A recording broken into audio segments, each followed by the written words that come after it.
Okay.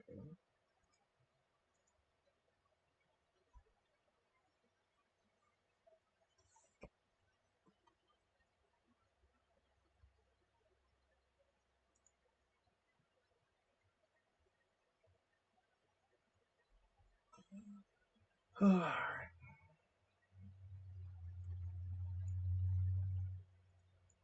Alright, sup fuckers. Don't know how long I'm gonna make this video. Hopefully I'll look to make it pretty quick. What we're going to do over here today is we're going to do Week 11 recap followed by trade deadline insight. Just give my thoughts, I guess, on a couple of the trades that have gone down in the league at the trade deadline. There was a few of them. But yeah, let's get into it. I'll probably also recap just people's, in my opinion, like chances at playoffs essentially, and recap some of those upcoming matchups. Okay, so let's start off with the trades, I suppose. All right.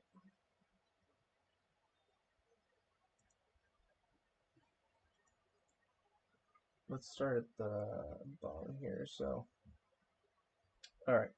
So first trade we're going to talk about is Corey and Matt Materio's trade for the playoffs. Already touched on this a little bit, but basically, I like the trade for both sides. And as of this week, both sides have, or this week and last week, the trade has already basically paid dividends for both of the teams. Corey needed Russ to actually win against J-Roy, which, in my opinion, is probably going to be the game that actually gets him into playoffs, as I'll discuss later. So that was huge for Corey and Matt. Uh, in this trade, he gets to unload. He gets to unload a good player in Ayuk that wasn't going to be able to help him this year, even because he's got off to a hot start. So he's playing for the win. So even though you could sit around and wait for Ayuk, like pivots to Higgins, who I like a lot, probably going to be a wide receiver one somewhere else, not in Cincinnati next year, I would assume. Hopefully that like basically gamble ends up working out for Matt. I mean, I don't know where he's gonna go. I'd love it if he came to the Patriots. I've heard Chargers, a couple other teams, whatever. But ideally, he ends up in a situation where he can do well. Um, but in his first game, he did drop 30 basically for Matt, even though it didn't necessarily lead to him winning, but just sign of things to possibly come. I know that the Bengals have pretty good matchups, I think, throughout the playoffs, if I remember, or at least they're in games where they're like going to have to throw the ball. But yeah, we could end up looking back on this trade at the end of the year and just realizing it was a little bit more impactful than we thought, especially if Corey goes on to win. This trade would basically end up being like the catalyst trade. Because if he didn't have Wilson, he wouldn't have beat J Roy and he probably wouldn't make playoffs. All right. Next trade. Oh yeah, I love to talk about this trade. So the second trade is Corey and Cody here. My original thoughts on this were quite harsh, although I have looked at it again and kind of maybe noticed something. But initially, like, I just hate this trade. I see, like, what Corey is trying to do here. Like, he's basically trying, it seems like, at least to me, to, like, maybe time when Cody will be rebuilding or selling. Like, I understand that, like, J Roy's pick, the one he is selling, I guess he's probably figuring to be like a 111, 112, something like that. So you're thinking, oh, like it basically will only get better, because if I sell like a 111 or 112, as long as it's anything beneath it, like that's a win for me. I mean, I don't see that as the case because when it comes to Dynasty, um, he easily could have like let's take this year for example. If you drafted a player this year with your if 2025 was 2024 and let's just move it back 1 year and Corey had got a 2026 pick, he would have missed out on drafting players that during that time that were first round picks have actually accumulated like more value than just being a first round pick.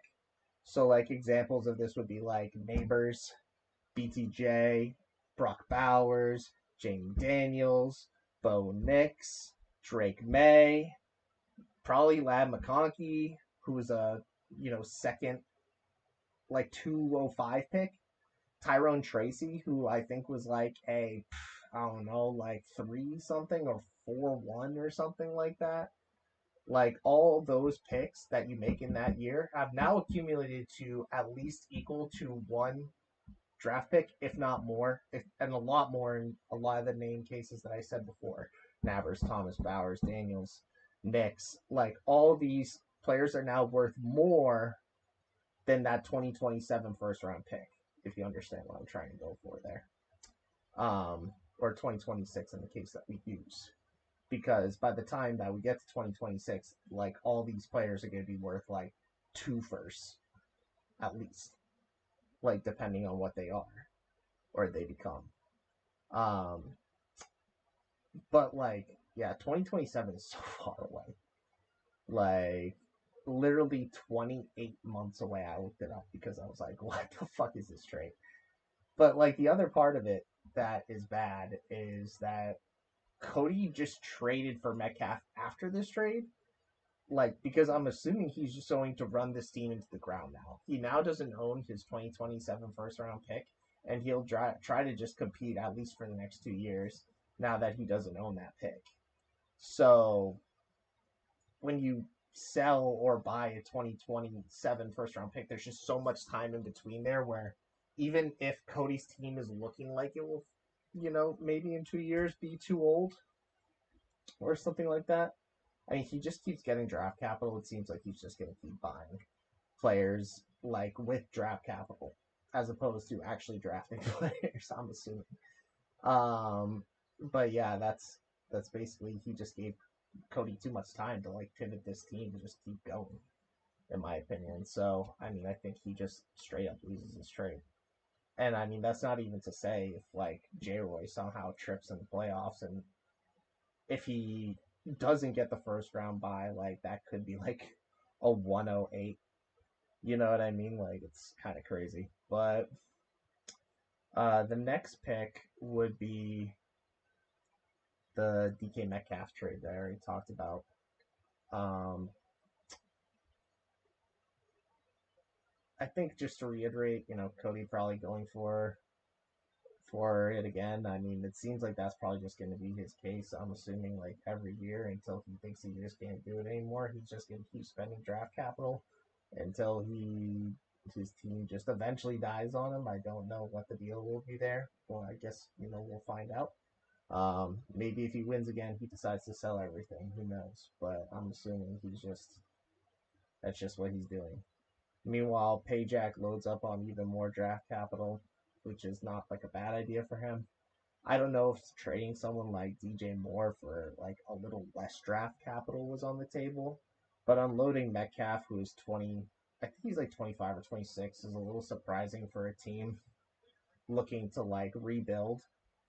Unless like I feel like you're in everything must go territory, which I didn't necessarily think he was. Like, so, like, I mean, he gets good value for Metcalf. You know what I mean? Like, a first, second, and third is, I would say, at least even, if not favored to him in terms of that kind of value for Metcalf.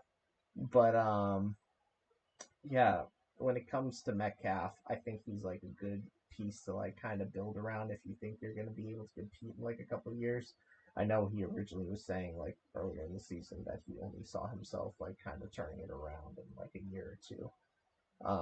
Which I think like Metcalf would be good for doing something like that. But I definitely understand Paycheck just always going for more draft capital because he just needs like a lot of help on the team in terms of youth, just kind of rebuilding it from the bottom. So any draft capital is good. I mean, we'll end up seeing if that also like Metcalf for like that's basically like selling Anthony Richards, like half of the Anthony Richardson trade that he got. So that's like a good a good building block.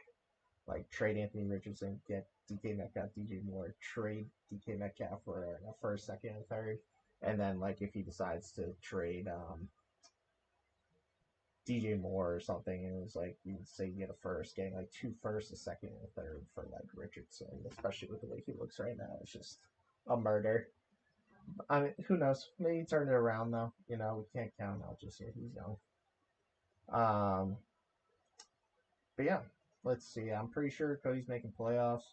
His team will basically be the same for the next like 2 years for the most part, because he's not going to have any maneuverability beyond his top pick this year, or his first round pick this year. Um, he has like a couple like later round picks that he'll be able to use, but every now like his team's gonna pretty much be the same unless he sells off over the next like 2 3 years. Okay, and then the one that just went through last night. I don't have anything written on this, but I've talked about it a little bit with a couple people. The Jonathan Taylor trade between Rough Riders and Corey. Jonathan Taylor for Addison and third. Um, Trade's fine. I personally find Addison to be a buy low candidate at the moment. Um, but that, I don't know if I'm just being generous there, but I mean, technically, that 2026 third for Corey is a late third. So I don't personally find that a late third round makes up the difference between Addison and Taylor. I mean, I'm assuming maybe Rough Riders. I don't know if we're like all on the same page about Taylor or what people think about him. I personally think that I mean he's good. His tapes looked good. I think he has a propensity for ankle issues, which is never great. Um, but overall his tapes looked good, but like having someone like Anthony Richardson hawking all your touchdowns and just the offensive inconsistency of Anthony Richardson as of this moment definitely I think lowers his value. So like you could even maybe consider Jonathan Taylor a little buy like a sneaky buy low, but he also could just actually be worse because of the situation that he's in. But overall, I offered Rough Riders and rescinded it, like McLaurin in a second. That's more where I feel like the value for someone like Taylor is. I think getting like Addison in a late third, like, just seems a little low personally. As far as Corey, I think getting Taylor, sure. I mean, his team's just mega stacked. So he was able to unload basically a bench player and a third rounder, like a late third rounder for Taylor, which if you look at it that way, like just looking at it straight up seems like a murder. But I don't know. There are some questions to be asked there in that trade for the future. But yeah, I think Corey. I mean, so he's gonna have like he has good depth with A-Chain, Williams, Taylor, I and Brian Robinson. That's four really good running backs. He's got Lamb, Downs, Ridley, Tillman, Sutton. That's fine. Does he have it? I thought, yeah, he got rid of Higgins, right? And so I guess that's like kind of all he has. And I guess Keon Coleman's kind of like his backup. So Keon Coleman, Ridley, Sutton, Tillman, Lamb, Downs. It's like solid core. Not my favorite one. But yeah, if you, Corey's team has changed a lot. I personally liked more when I mean I guess I'm not counting the fact that he has Ayuk on his um and Diggs on his IR at the moment, so that makes that receiving core room actually look a lot better. Um, we'll end up seeing what ends up happening with them. Okay, let's see. So on next to what I was going to call path to the playoffs. So I'm just basically looked at games and analyzed essentially everyone's chance, at my opinion, for these last like two playoff spots 5 and 6. I think everyone 1 to 4 is locked at the moment. It's not going to change. Even Cody, I looked at his games like as long as anyone you're winning, he's winning 2 out of the next 3 games he's in, and he has two like pretty cake matchups. One of them being me with like no this week with no Bijan, no Trevor Lawrence, and no BTJ. So that's basically just a free win, completely free win. And then I think who's he have? He has Payjack next week. So yeah, almost impossible for him to fuck that up, I would say. Um, so I'm just gonna skip past that. So let's see. I can talk about myself after my loss this week. I am basically eliminated. I have like less than a 1% chance to make it. It would basically have to be me winning out and then like having help from other people. So I'm out. So I am looking forward to basically just tanking for a nice pick over these next couple days or next couple weeks. Um, then you have Andy, who doesn't have a fucking chance because even though he's 5 and 6, his remaining schedule just cooks him between bye weeks and like who he has to play. He's just not gonna make it. He'd have to win out and like have things break his way. He has Chris, Materio, and Corey. Basically, like 3 of the top 5 teams of the league. So he's cooked. But that's fine. I don't think he cared about making playoffs anyway. Okay, so on to the last 4, who are basically like the only people that basically matter in this situation at the moment. I'll start off with Corey. He got a little scared this week. Like I said, the win versus J Roy definitely helped him. But if he had lost this week versus Mike Aarons, which got a little dicey for him because of Russell's performance and everything, that he would have given it right back, and he actually probably would miss playoffs. But basically, I looked at it. I think Corey's definitely going to be in the playoffs. If he wins out, he makes it. But he basically he needs to beat Chris's team. But then he has, or I think he can lose to Chris's team. 6. He's 6'5", and I know he's got 2 cake matchups. So if he wins out, he's definitely in. If he loses to Chris this week, and then somehow bundles it versus Andy, maybe he can miss it, but I just don't really see that happening probably. If he loses, but if he does lose to Chris, I guess technically he could open himself up also to being leapfrogged in points.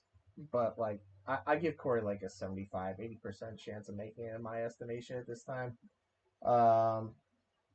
Second team is Dygos, who just this sucks for him. He would have been right in the mix for the playoffs still if he had not lost to Dave's team this past week on basically the Bengals getting the ball 3 drives in the final 2 minutes of the game ended up giving Dave enough points from Chase Brown to actually squeak out a less than 1 point victory, which is just pure pain. That's his second victory or second L that's gone that way this year between him and under 1 point. I think it was Mike Aarons when he lost to Daniel Jones, and he typed in chat about it. So that fucking blows. But let's see, what does he have? He won the same record and pull out the same. Yeah, he would have to win out, but like overall, the points for, he's just kind of like a little bit too far behind. I said here that my notes say that he would need 150 point to make up 150 point difference in 3 games to compete with Corey for that last spot.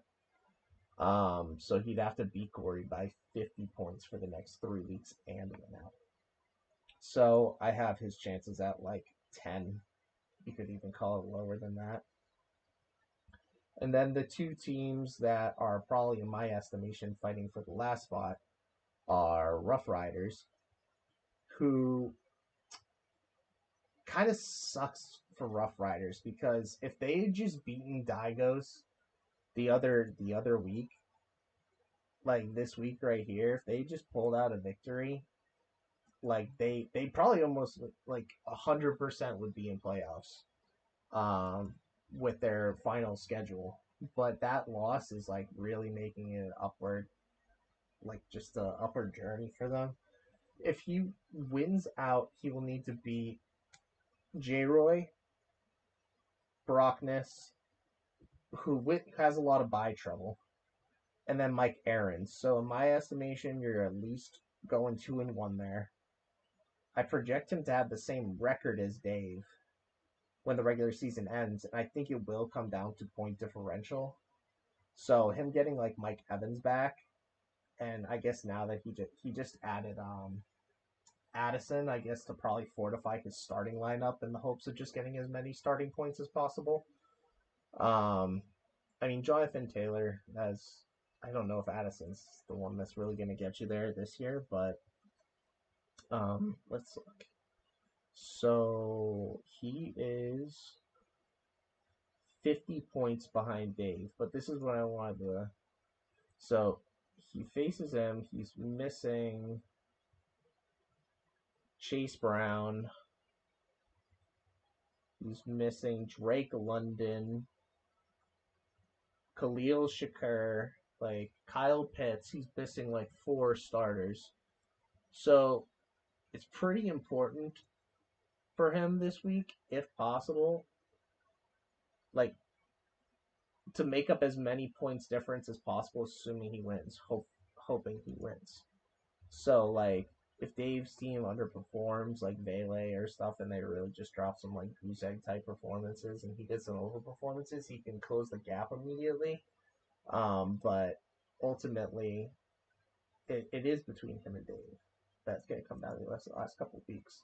Dave's got Mike Aarons, um, who I believe I mean I don't think there's gonna be much of a fight when he actually puts his players back in. Like he has Pitts on the bench here in London and stuff like that. So he should be back up in like the 130s, I assume, like 140 when he puts his players back in. I wouldn't doubt if Mike has him too, but should be very winnable. Like I said, Rough Riders, they're 1 win difference here. He plays J. Roy, so if he wins this upcoming week, they're the same record. I project Dave to get a win here. I project J. Roy to get a win here. But if for whatever reason Rough Riders pulls out a win, they both go into the last week and it can go based off of win loss instead of points. Dave gets J. Roy on. I mean, he's got not a ton of buys, but he's got Flowers. He's got Stevenson. I think that's it for him now. But yeah, he's got some people on by that will hurt him. J. Roy will have some people on by too. Ooh, losing Nixon hurts. I mean, he's already been going without Richardson, so he can go with like Jameis or whatever that leave. Yeah, probably Carr because of the Giants. Kamara's sitting there. He'll be fine. This should be a win for J. Roy in my estimation. So that would mean if Rough Riders actually just beats Mike, he's in. But if it goes like how I expect it to, which is Rough Riders to lose here probably, then it will come down to points differential for whoever wins the spot. So it will be probably like 40, 45, 50% chance for both of them. Um, let's see. Any points about Dave? Um, yeah, his biggest competitor is Rough Riders, I guess, and then playing J Roy. Yeah, we already talked about that. He good racing. All right. Yeah. Well, I think that's it for the most part. So keep your eyes on the matchups between Rough Riders and DMC Legacy, as well as J Roy, who is also going for the top buy spot. There is a big matchup this week between um, Chris and oh no, it's not this week. It's week 14. Week 14. So week 14, two top teams play each other. Well, I don't know if it'll be relevant at this point, but I did know that Matt played Chris at some point. So there is room for J Roy to win out and sneak in. Like I said, he's got probably to beat Brockness there with some of the buys he has. I would say probably likely or something like that. I don't know how likely. It could be a lot big point difference from what I'm seeing right there. It's really tough to read the point differences because of all the weird starting lineups. Um, he's got Rough Riders, which we already said is an important game, and then he's got Mike Aarons. So, in my estimation, should be two free wins for the. I won't say free, but possibly free wins, and then a possibly close one between Rough Riders. But J. Roy has the potential to win out, and if he wins out, assuming everyone wins out up until week 14, he's gonna leapfrog one of these. Or no, sorry, if Matt loses, he will leapfrog Matt into third or into second. If Chris loses, then Matt maintains his bye and J Roy, due to point differential, stays in third. So just that's another matchup to watch. It's just those last couple places, I would say, in the playoff race. But yeah, just a couple things for everyone to watch. A little update on all the trades. I didn't want this to be a long video, so I'm probably just gonna end it here. Well, good luck to everyone in the upcoming games. And there's only 3 weeks left of the season, so get your start sits right.